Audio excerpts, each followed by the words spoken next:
Although the first two quatrains deploy a vocabulary of fluidity and excess associated with the abject body of the muse, the following two tercets work against the threat of the succubus.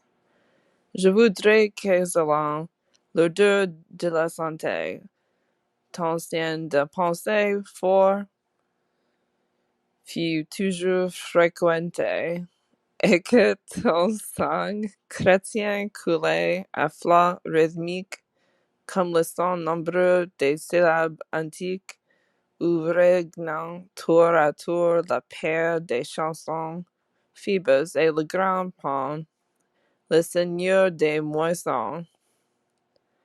The invocation to Phoebus, god of music and poetry, and Pan, god of nature and fertility, assuages the horror of contaminating and consuming female sexuality by restoring a mythology of male textual and sexual potency.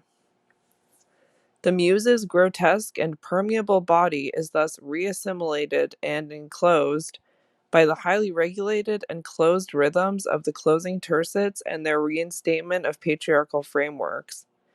The poet's disease about the processes of decomposition associated with nature and human mortality becomes focused on the muse's disease.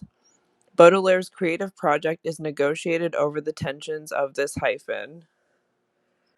This ambivalent view of the destructive law of nature is, nonetheless, haunted by the memory of, and the hope of returning to, an Edenic paradise.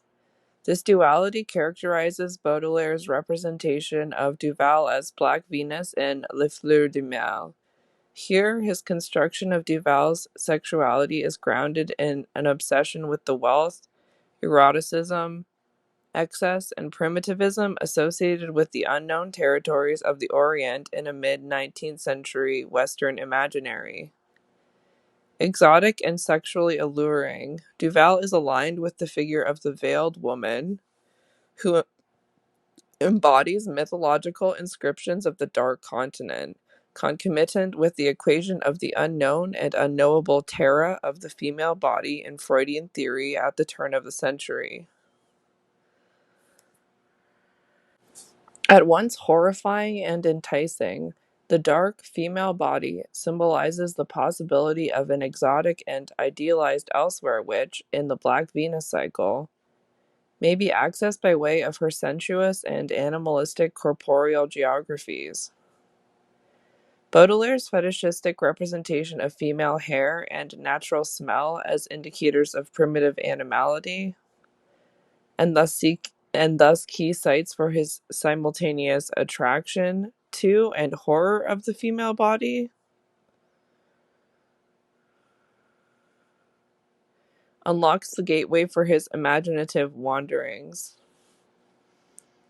In Les Chevaliers, for example, the muse's Medusa-like tumbling curls are inhabited by dreams of la langoureuse Asie et la bruyante Afrique, two amants lointains, absents, presque defunct, while in Parfum Exotique, her natural scent conjures visions of une île paresseuse où la nature donne des arbres singulaires et des fruits savoureux. It is through the muse's corporeal immanence that Baudelaire's poet envisages his ecstatic transcendence. Mnemosyne, as silenced Madonna, is refigured as a treacherous Medusa. The muse no longer represents a powerful agent whereby the gap is closed between any poetic endeavor and a timeless source of memory, but the very opening of the dark abyss. Here, the Gothic muse represents a fetishistic metaphorization of femininity, whereby the horror of decomposition, aligned with the material and protean female body, is contained in, or subdued by, the male artistic composition. Revamping the muse. Foregrounding the figure of the muse as central to Western philosophical and artistic codifications of woman as other and absence, Carter's short story Black Venus disrupts the positioning of Jean Duval as the Gothic mirror into which Baudelaire casts his dissolute reflections. In Speculum of the Other Woman, Luce Irigaray discusses how woman has not yet taken a place. Instead, she is the place from which the subject continues to draw his reserves, his resources, though without being able to recognize them, her. She holds only the place that she constitutes for the male subject. In Les Fleurs du Mal, Duval, as muse, is positioned as the site over which, in Irigaray's terms,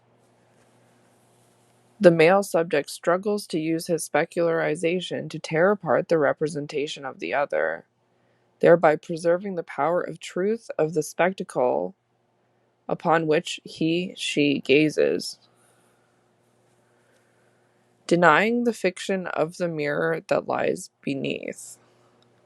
For in spite of its break from neoclassical aesthetics, Baudelaire's poetic colludes with the specular logic of dominant representational frameworks by positioning woman as the dark abyss, or a nothing that might cause the ultimate destruction, the splintering the break in their systems of presence, of representation, and representation. The muse is visible only insofar as she brings into view the male poet's reality. For Baudelaire's aesthetic of exclusion is grounded in a metaphorization of femininity that exiles the female subject from history and being, period.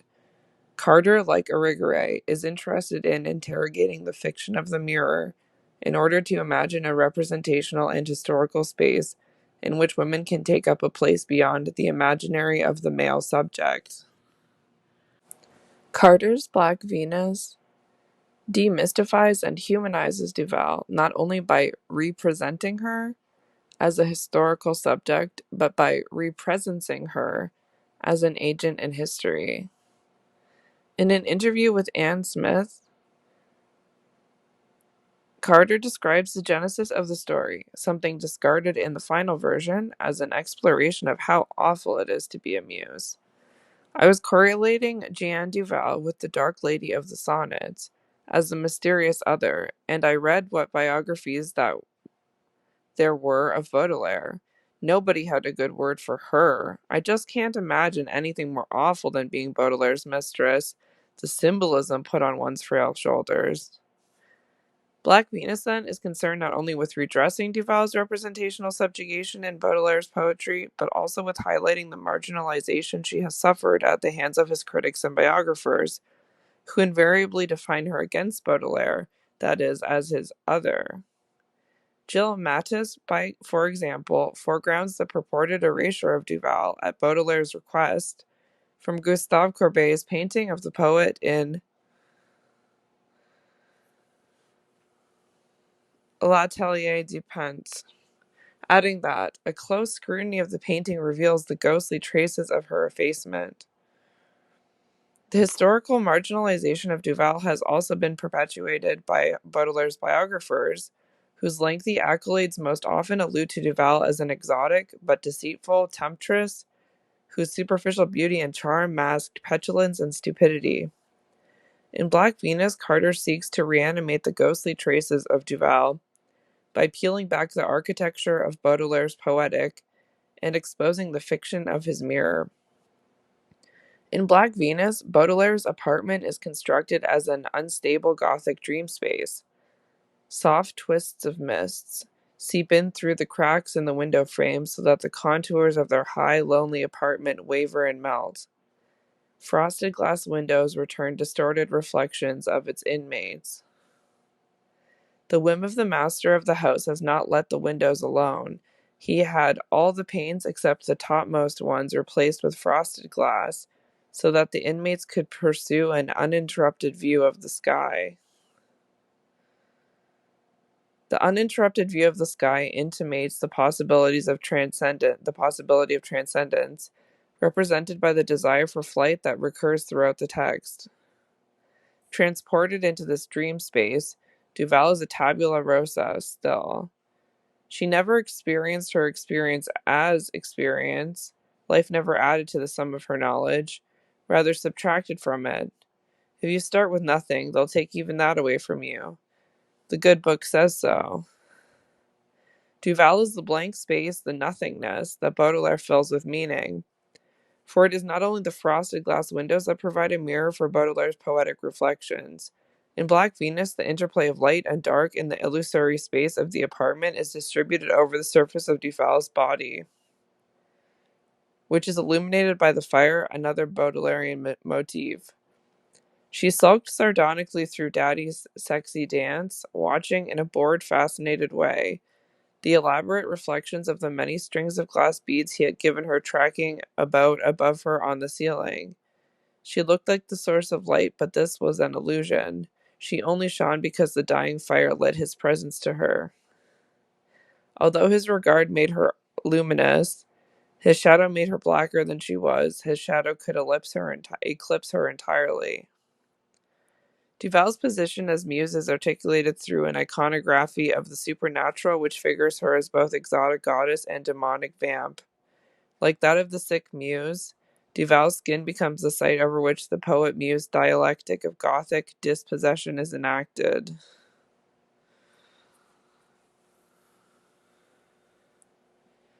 The poet's presence supplant the muse's presence. While the poet is spellbound by the long shadow that his muse casts in the firelight, Duval, with her pointed canines, still white as vampires, and her unraveling cape of hair, presents an image of the Medusa caught in the reflection of Baudelaire's poetic shield. Duval is not only possessed by Baudelaire's regard, but is also one of the many possessions in his bric-a-brac cluttered apartment. This handsome apartment with its Persian rugs, its walnut table off which the Borgias served poisons, its carved armchairs from whose bulbous legs grin and grimace the Cinquecento faces, the crust of fake tintorettos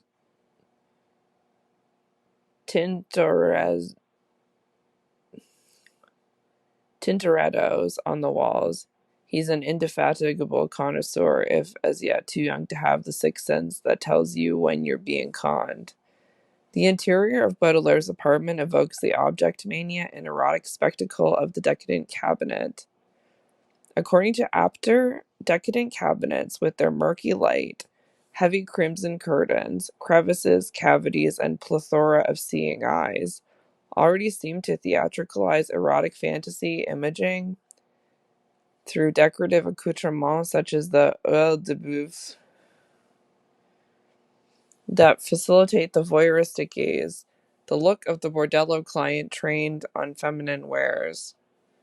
As a perfect stranger, Duval becomes another fetishized, exotic collectible, a mesmerizing tableau vivant in Baudelaire's cabinet of curios. The 19th century decadent cabinet is thus identified as the architectural heir, via Poe, of the 18th century Gothic castle as a singularly possessed apartment, fostering the folly, caprice, and erotomanie of its spellbound master. Black Venus, however, also foregrounds Duval's status as a dispossessed subject, even if Baudelaire cannot believe she is as dispossessed as he.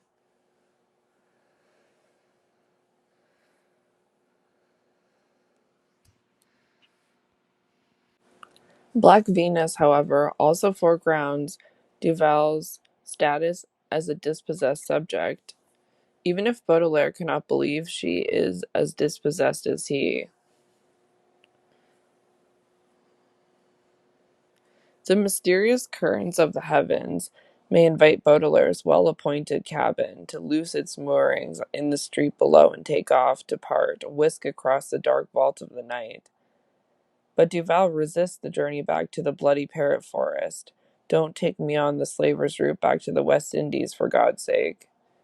As Victoria Tillotson proposes, Baudelaire's desire to force a home on Duval, whether she's got one or not, is that of the prototypical 19th century imperial exoticist.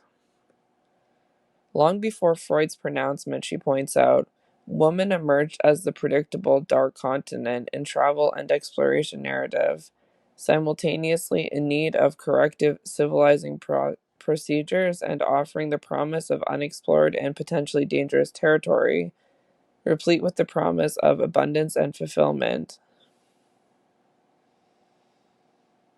Carter's story atomizes Duval's designated status as exotic woman through an interrogation of the cultural and historical stereotypes and iconographies of female sexuality that inform Baudelaire's representation of the Black Venus. In so doing, it foregrounds the symbolic poignancy of Venus as a ubiquitous figure of equivocal female sexuality in decadent art and literature. At once goddess of love and emblem of female beauty,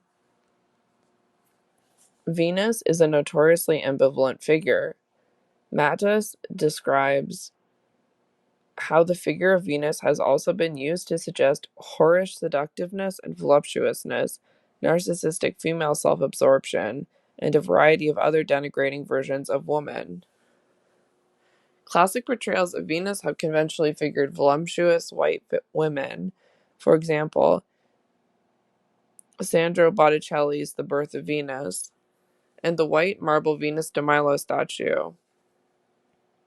The representation of the Black Venus, then, is a doubly equivocal figure, exemplifying the contradictions of female sexuality as alluring, mysterious, and corrupt. Claire Hansen proposes that, if woman is unknown, the unknown is always feared. Venus, in this sense, is always black. The image of the loved woman in Western patriarchal culture is always a projected image in which the man's thought, to extend an image of Carter's, overtakes the woman's presence. Mattis similarly foregrounds the broader typological identifications of Venus as epitomizing female sexuality, with reference to Émile Zola's representation of Nana as La Blonde Venus, a model for fevers and nights at the circus, where degeneration and blackness are also used to mark the white prostitute. Those snowy thighs that corrupted Paris mock the association of snow and whiteness with purity, demonstrating that white as they are, hers are no different from the black ones overtly associated with corruption and disease. In Carter's story, however, Duval is rebirthed as Black Venus in a colonial recasting of Botticelli's painting. A scallop-shaped shell carried her stark naked across the Atlantic. She clutched an enormous handful of dreadlocks to her pubic mound. Albatrosses hitched glides on the gales, the wee black cherubs blew for her. She is the goddess of the poet's heart. The poet is in turn the albatross. The large-winged bird that, uneasy on the ground, but prince of the clouds, illustrates the alienated condition of the poet. Carter's demythologization of Duval as Black Venus is concerned with both the poetic and material conditions of her status as Baudelaire's muse, and her ambiguous position as a femme ingenue.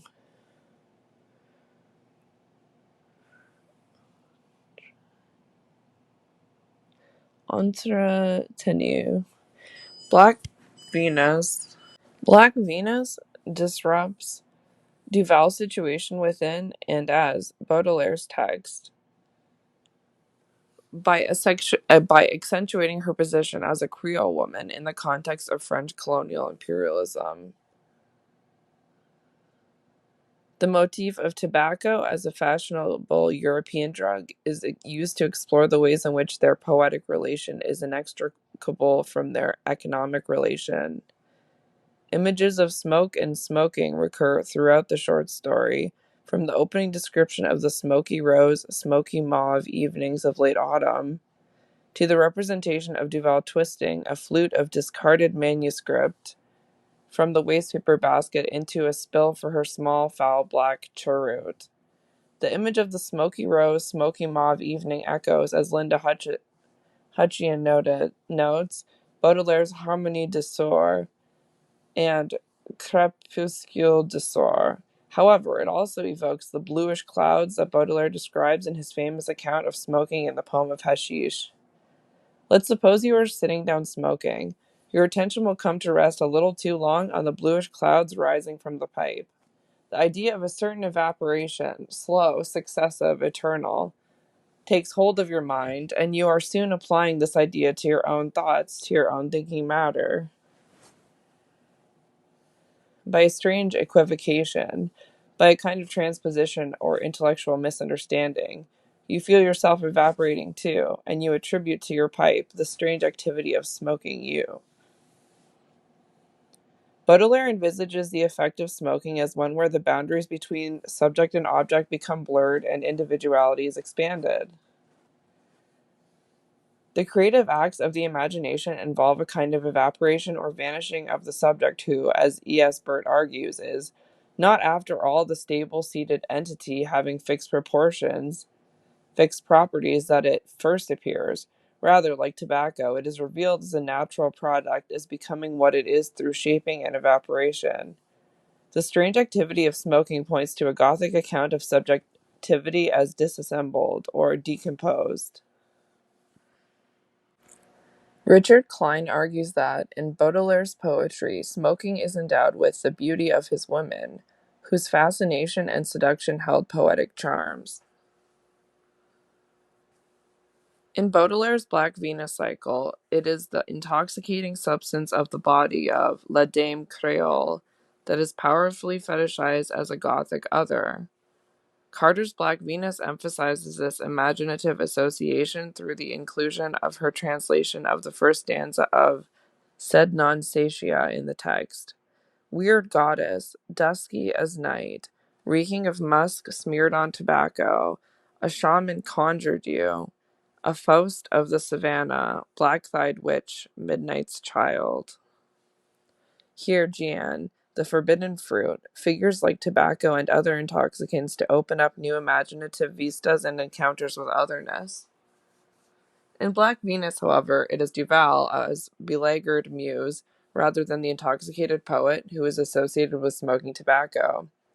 Gian woke from her trance, folding another spill out of a dismantled sonnet to ignite a fresh cheroot.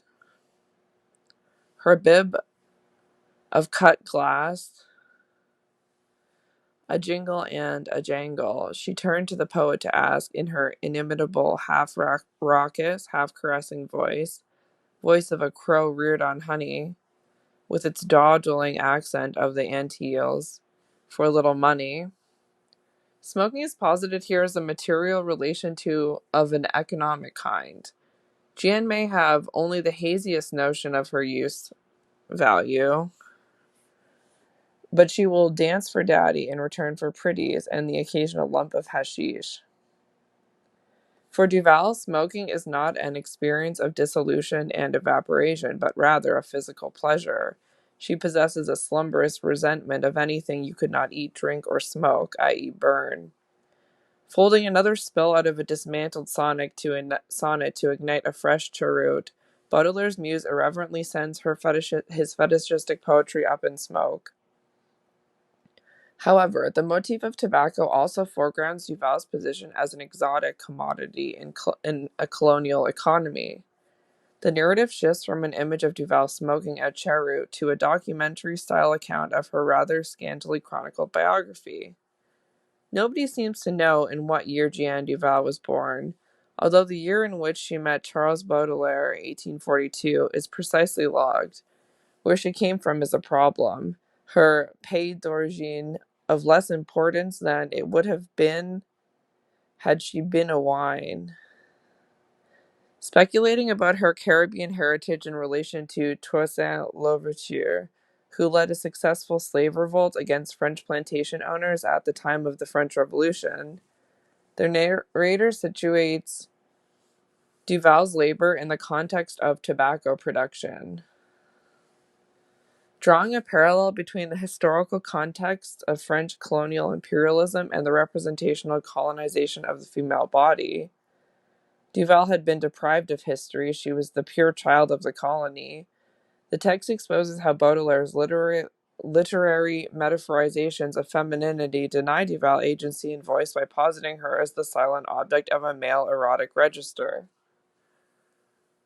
It was as though her tongue had been cut out and another one sewn in that did not fit well. Therefore, you could say, not so much that Jeanne did not understand the lapidary, troubled serenity of her lover's poetry, but that it was a perpetual affront to her. He recited it to her by the hour, and she ached, raged, and chafed under it because his eloquence denied her language. The representation of Duval in Carter's fictional biography pivots around a major shift in her self-positioning. Discussing Duval's role as Baudelaire's muse with Karen Goldsworthy, Carter highlights the processes of dehumanization that become a precondition of the muse's status. I mean, you can't take a muse seriously as a human being, or else they stop being a muse. In a move to humanize Duval, the text intersperses imagined fragments of her speech and thought with evocations of, and direct borrowings from, Le Fleur de Mal. A mocking allusion to Le Serpent qui danse, for example, allows Duval to reproach Baudelaire for his poetic idealization. He said she danced like a snake, and she said snakes can't dance. They've got no legs, and he said, but kindly, you're an idiot, Jeanne. But she knew he'd never so much as seen a snake. If he'd seen a snake move, he'd never have said a thing like that. Carter's ironic recontextualization of fragments of Le Fleur de Mal provides a space for Duval's realism and vernacular commentary to deflate Baudelaire's poetic by negating the role of inspiration and charm she is ascribed as muse in his poetry. In this respect, Carter posits a series of metaphorical half-rhymes with her Baudelairean intertexts. The excesses of Baudelaire's poetic register are simultaneously undercut and modified by the interposition of Duval's vernacular commentary on them. The dynamic tension between representations of and quotations from the opulent and fetishistic register of Baudelaire's poetry and imagined fragments of Duval's speech and inner narrative produces a critical dissonance. As Hutchinson puts it, two discourses meet and clash: the poetic language of male sublimated desire for woman as both muse and object of erotic fantasy, and the language of the political and contextualizing discourses of female experience. These conflicting discourses work, she suggests, to foreground and contest the history of desire, male desire. However, from this critical dissonance emerges an alternative space for the articulation of Duval's desire. Baudelaire's muse might ostensibly collude with his poetic projections by performing the dance he wanted her to perform so much, and had especially devised for her, but she exists in a more ambivalent position to his carefully staged choreography. For example, an ironic recasting of Les Bijoux destabilizes the poet's view of the muse's collusion in his voyeuristic fantasy by disengaging her from its fetishistic scenario. He liked her to put on all her bangles and beads when she did her dance. Meanwhile, she hummed a Creole melody. She liked the ones with ribald words about what the shoemaker's wife did at Mardi Gras, or the size of some fisherman's legendary tool, but Daddy paid no attention to what song his siren sang. He fixed his quick, bright, dark eyes upon her decorated skin, as if sucker authentically entranced. Not only do the ribald words of Duval's bawdy song resonate against the eloquent fetishism of Les Bijoux, but by calling Baudelaire a sucker, also a crude sexual riposte, Duval intimates her awareness that her master has been duped. The decisive use of meanwhile in this scenario suggests that Duval exists at once inside and outside of Baudelaire's poetic. This double movement that structures Carter's rearticulation of Duval's position in Baudelaire's poetic resonates with a rigorous theorization of playing with mimesis as a means of woman recovering the place of her exploitation by discourse, by making visible, by an effect of playful repetition, what was supposed to remain invisible, the cover-up of a possible operation of the feminine in language. What is significant about this knowing play with mimesis is that it points to an elsewhere space of discourse. If women are such good mimics, Irigaray suggests, it is because they are not simply resorbed in this function. They also remain elsewhere. The female mimic still subsists otherwise and elsewhere than there where she mimes so well what is asked of her, because her own self remains foreign to the whole staging. In this context, the notion of foreignness is assigned new meaning as Duval's performance unveils the artificiality of the exotic idealization that Baudelaire projects upon her sexuality. Like Irigaray's mimic, Duval is aware of herself as a producer rather than a simple bearer of meaning.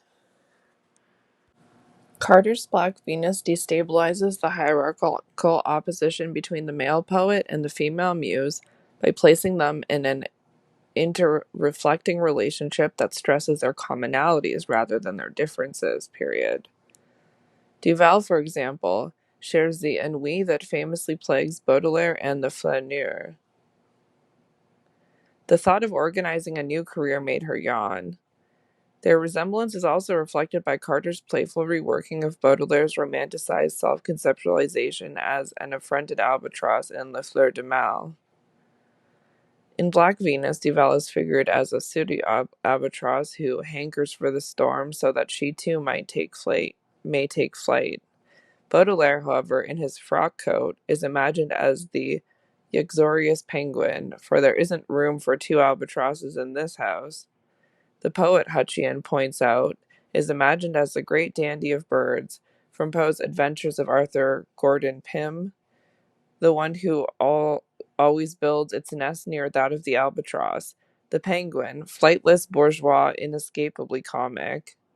Constrained and grounded by the prohibitive and restrictive dress of public 19th century masculine impedimenta, the poet is demystified, as is the lover.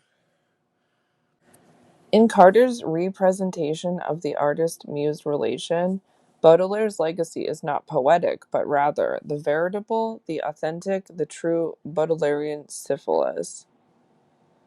That Duval is left to continue to dispense to the most privileged of the colonial administration. Both Mattis and Hutcheon identify this exchange, the attribution of syphilitic contagion to Baudelaire rather than Duval, as the contaminating prostitute, as the vital last strike in Carter's ironic reimagining of their relationship. However, Black Venus goes further than this by imagining the unknown end of Jeanne Duval and inscribing the empty space left in Baudelaire's biographies. The text retells Felix Nadar's account of Duval's old age. Nadar says he saw Jeanne hobbling on crutches along the pavement to the dram shop. Her teeth were gone, she had a mammy rag tied around her head, but you could still see that her wonderful hair had fallen out. Her face would terrify the little children. While Nadar portrays Baudelaire's muse with her terrifying gaze as a decomposing Medusa whose wonderful hair has fallen out, Carter's text envisages Duval buying new teeth and new hair to recompose herself. Baudelaire, in contrast, is left in the later stages of syphilitic degeneration so far estranged from himself that, when he was shown his reflection in the mirror, he bowed politely as to a stranger. Freed from the ghostly status of metaphor she is ascribed in Baudelaire's Poetic, the sick muse no longer serves as a mirror surface that returns the poet's dissolute reflections. Rather, it is the poet whose sense of self begins to decompose and evaporate in the Gothic mirror. This Gothic estrangement echoes that experienced by Poe at the end of The Cabinet of Edgar Allan Poe.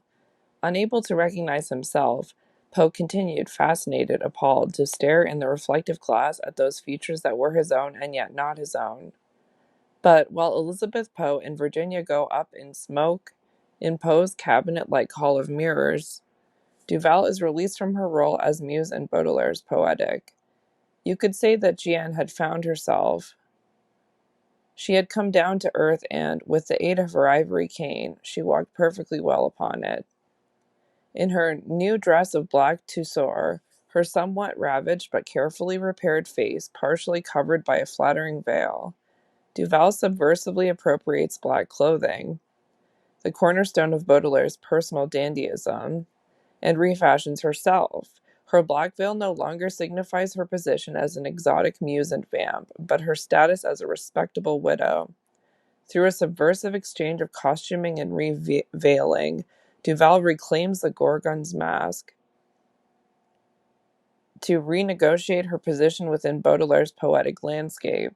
Standing proud with her cane, the symbol of the flaneur, she walks the streets not as a prostitute but as an arriviste, leaving her charming house to take last night's takings to the bank.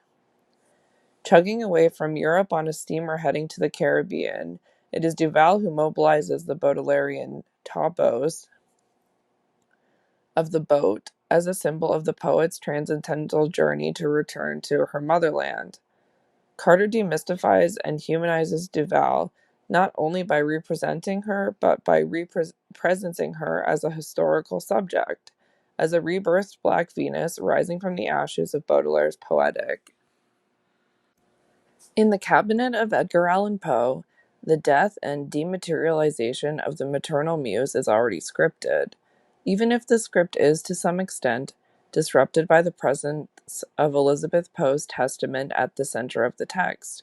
However, in Black Venus, Carter's reimagining of Duval's historical presence as an embodied subject extricates her more effectively from her designated position as muse. Nonetheless, Carter's stylistic attachment to her intertext, her seemingly spellbound revelry in the voluptuous cadences of Baudelaire's poetic, raises uncomfortable questions about the sexual politics of her textual practices. Particularly troubled by the vexed question of style in Black Venus, Brzoulakis argues that the shift between documentary and figurative registers in the text enacts an oscillation of identification and desire. She suggests that, in the end, Carter's stylistic investment in Baudelaire's text cannot help but to reinscribe Duval, at least partially, within the iconic framework of the Fleur de Mal. There is a danger, then, that Carter's text resubmits Duval to a fetishistic economy of the feminine. It is in this context that Griselda Pollock problematizes the feminist irony that, at the end of the text, Duval continues to dispense the true Baudelairean syphilis to the colonial administration. This transformation of Madame Duval into a Madame, she argues, marks a key slip in Carter's poetic turn that keeps the prostitutional image in circulation so that Jeanne is imaginatively reconfigured as the exotic but venal sign of sexuality. Carter works a risky edge in her evocation of Baudelaire's fetishistic metaphorizations of femininity. But in exposing the poetic's transformation of Duval into a series of reflective surfaces, Carter's stylistic redeployments and translations of Baudelaire's poetry position the poet himself as the reflective mirror. Carter's language in this story might turn Baudelaire into a decor, just as the cabinet of Edgar Allan Poe uses Poe decoratively. However, the dissonance between Baudelaire's fetishistic erotic register and the internal narrative of Duval's musings creates a productive discord that does not just expose the history of desire as the history of male desire.